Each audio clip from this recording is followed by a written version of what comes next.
ঘুম আসছে না?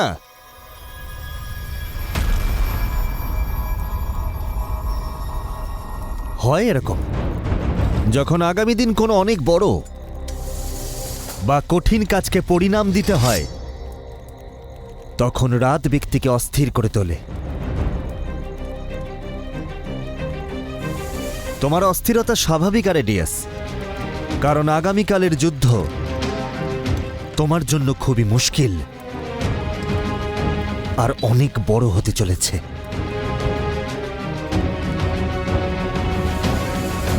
তুমি কি বলতে চাইছো?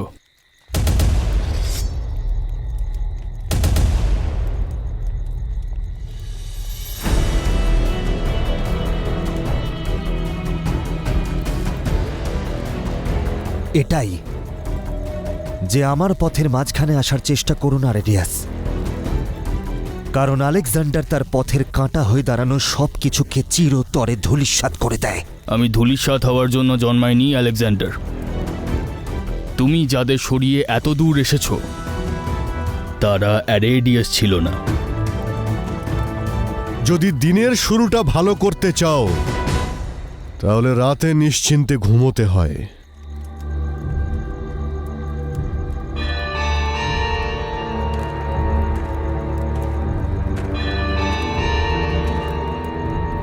আমি এখানে তোমাদের দুজনকে এনেছি তার কারণ তোমরা দুজন একসঙ্গে শত্রুর সঙ্গে লড়ো, নিজেদের মধ্যে নয়।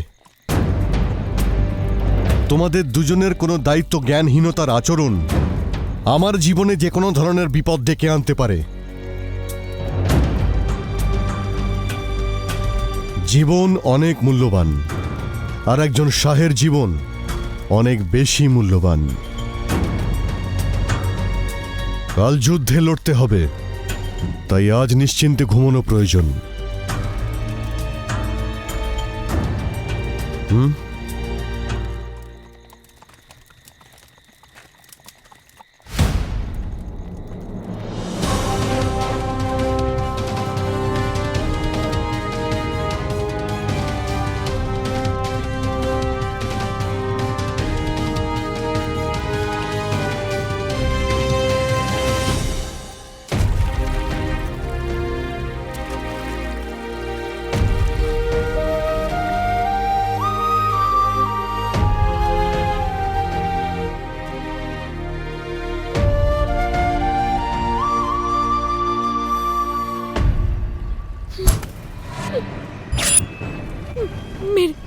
মেরে ফেলবে, মেরে ফেলবে ওরা,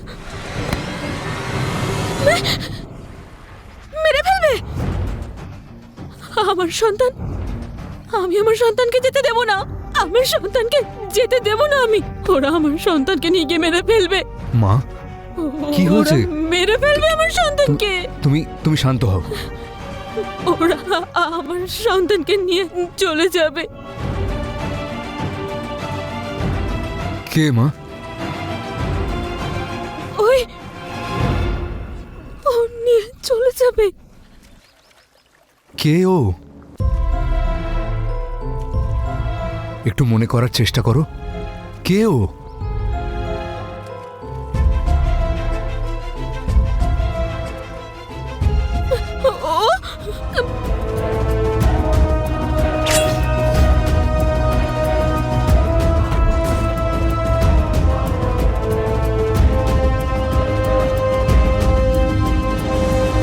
কিছু মনে পড়লো তোমার?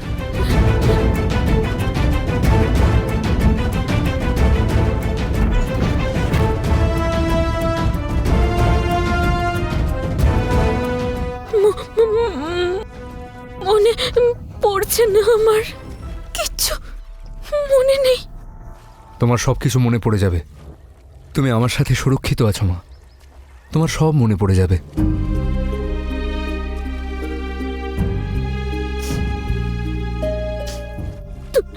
তুমি ওকে নিয়ে যেতে দেবে না তো? কখনো হবে না মা।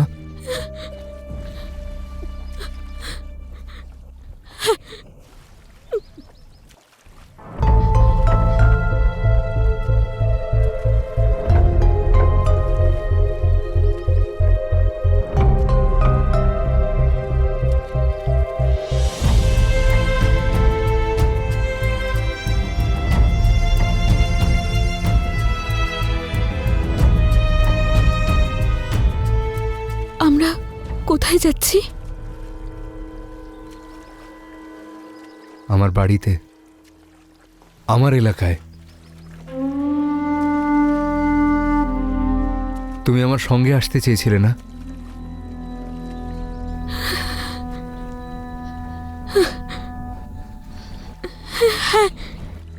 আমি তোমার সঙ্গেই থাকবো, তোমার সাথে থাকবো আমি। তোমার সঙ্গে যাব ওখানে। তোমার তোমার বাড়িতে কে কে আছে? সবাই আছে মা, আর সবাই খুব ভালো। আর মা, উনিও আছেন নিশ্চয়ই?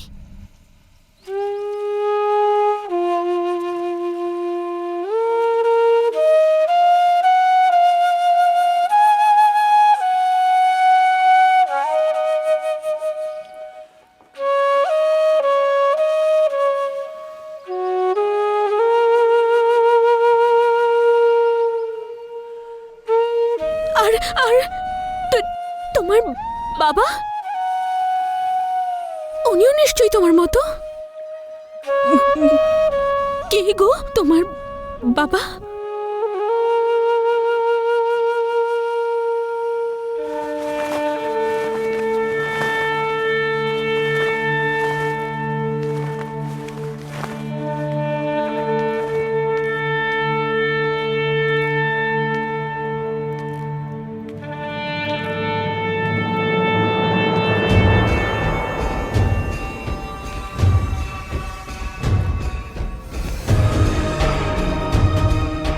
মাত্র একজন দস্যু এতটাই শক্তিশালী হয়ে গেল যে তোমাকে আঘাত করে চলে গেল।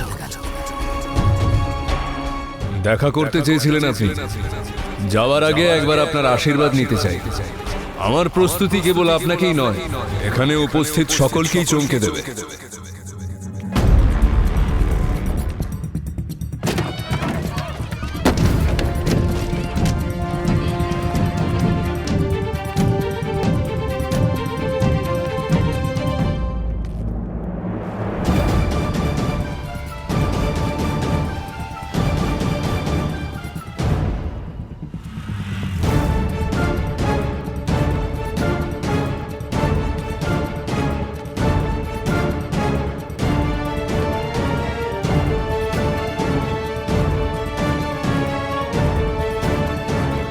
পারস্যে আমার অনুমতি ছাড়া একটা পায়রাও ওড়ার সাহস পায় না।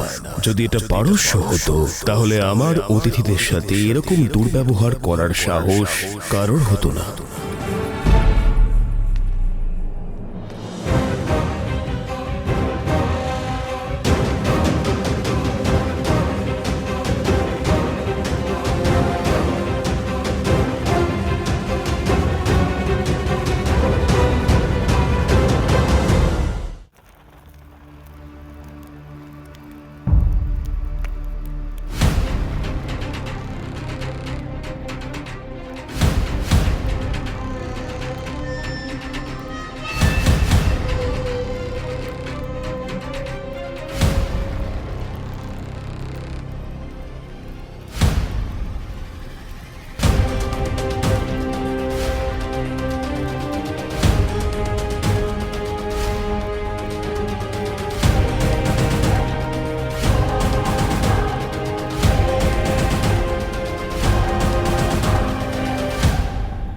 শাহ দারায়ুস, আমি আপনাকে জানিয়ে দিতে চাই যে পৌরব রাষ্ট্রে প্রাণের থেকেও মানের গুরুত্ব বেশি। সম্মান আমাদের জীবনের আধার, আর অপমানকে আমরা ঘৃণার চোখে দেখি।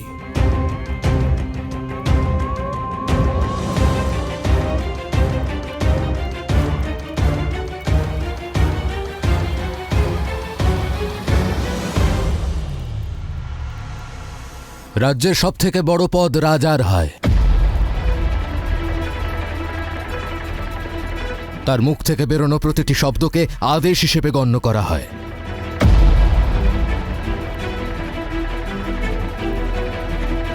দেবতাদের কেবল আস্তিকরা প্রণাম করে, কিন্তু রাজার সামনে নাস্তিকরাও মাথা নত করে।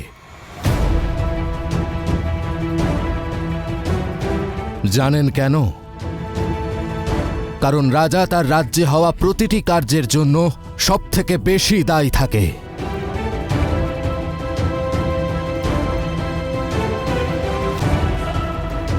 প্রজারা সুখী থাকলে সুনাম রাজার হয়।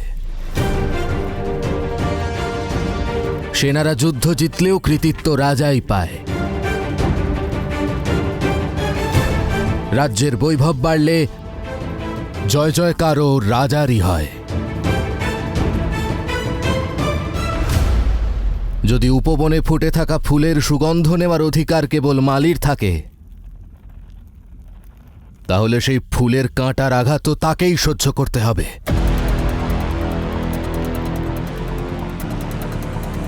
যদি সফলতার জয় জয়কার রাজার অংশে আসে, তাহলে অসফলতার ধিক্কারও রাজাকেই সহ্য করতে হবে।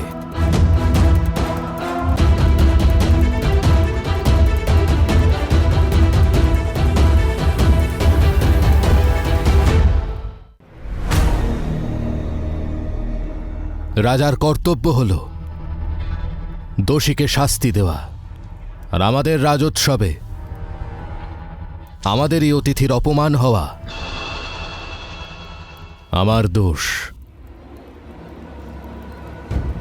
আমারই অসফলতা।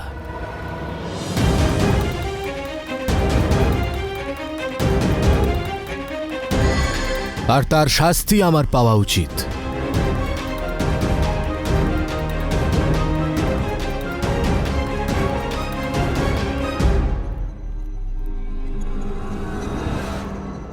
আর আমার শাস্তি হলো এটাই যে যতক্ষণ না ওই দস্যুকে ধরে আমার সামনে নিয়ে আসা হচ্ছে,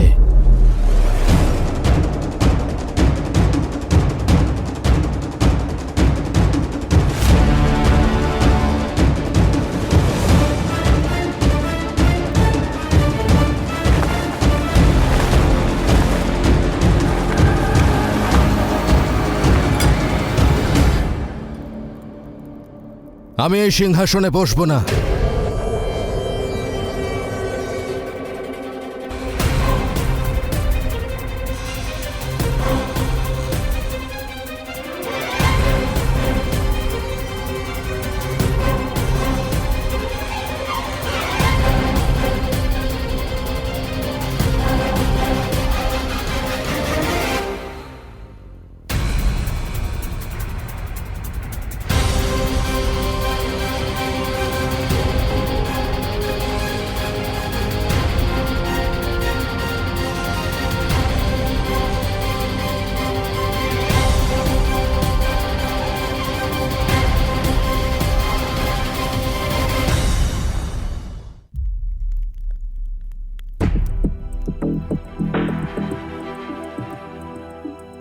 এর কোনো প্রয়োজন নেই মহারাজ পোমনি। জীবন বলে কথা, এরকম তো ঘটতেই থাকবে।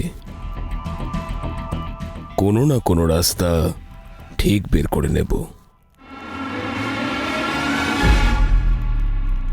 সিংহাসন পর্যন্ত পৌঁছানোর রাস্তা বেশ কঠিন হয় শাহদারায়ুস। ব্যবসায়ী থেকে শাহ হয়েছেন, সংঘর্ষের সম্মুখীন তো অবশ্যই হয়েছেন আপনি।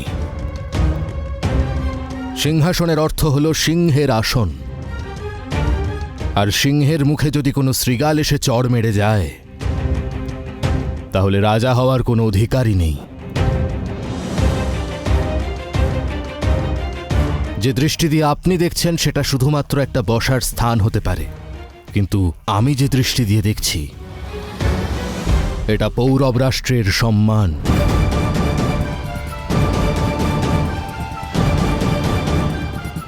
আজ অবধি এই সিংহাসনে মাথা উঁচু করে বসেছি,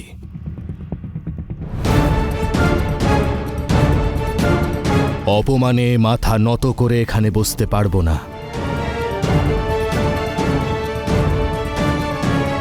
যখন রাজা সিংহাসনে বসেন, তখন তার মনে রাজ্যের সম্মান বাড়ানোর চিন্তা থাকা উচিত, অপমানের বোঝা নয়। এটা নিশ্চিত, যতক্ষণ নয় দস্যুকে ধরা হচ্ছে, আমি এই সিংহাসনে বসব না।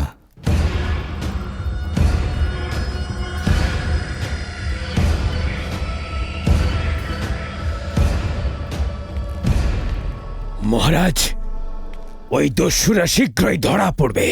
তাহলে আমিও শীঘ্রই সিংহাসনে বসবো অমাত্য। এই অপমানটা শুধু আমার নয়, সম্পূর্ণ পৌরব রাষ্ট্রের, একই সাথে তোমারও অমাত্য।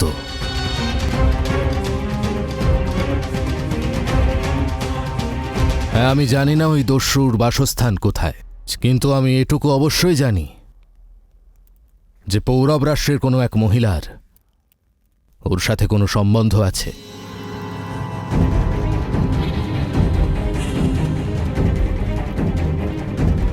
সেই মহিলা যাকে ওই দস্যু এখান থেকে নিয়ে গেছে।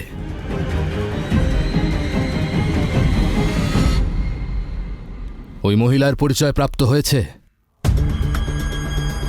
ও এক সাধারণ পাগল স্ত্রীলোক মহারাজ। তাহলে আমাকে বোঝানো মাত্র যে সেই সাধারণ পাগল মহিলার মধ্যে ওই দস্যুর কি এমন রুচি ছিল যে পৌরব সেনার সাথে যুদ্ধ করে নিজের প্রাণ বাজি রেখে ওকে এখান থেকে নিয়ে গেল।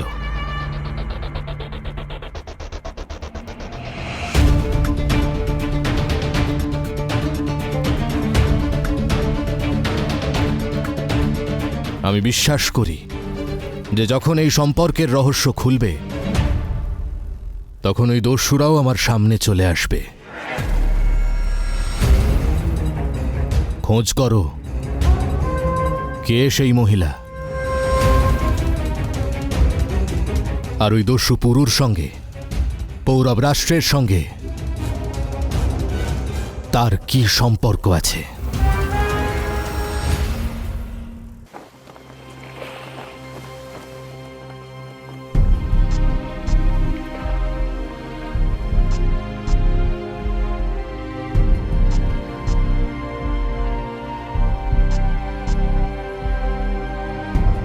কি ভাবছো লাচি?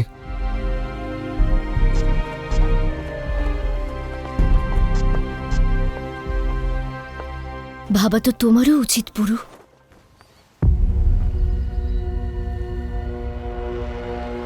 দস্যু রাজ্যে পৌঁছে কি উত্তর দেবে ভেবেছ? দস্যু রাজ্যের নিয়ম আমি জানি লাচি, আমি জানি যে বাইরে থেকে আসা কোনো মানুষকেই দস্যু রাজ্যে স্বাগত জানানো হবে না।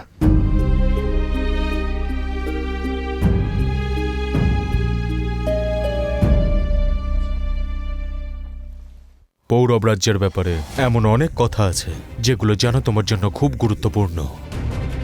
তুমি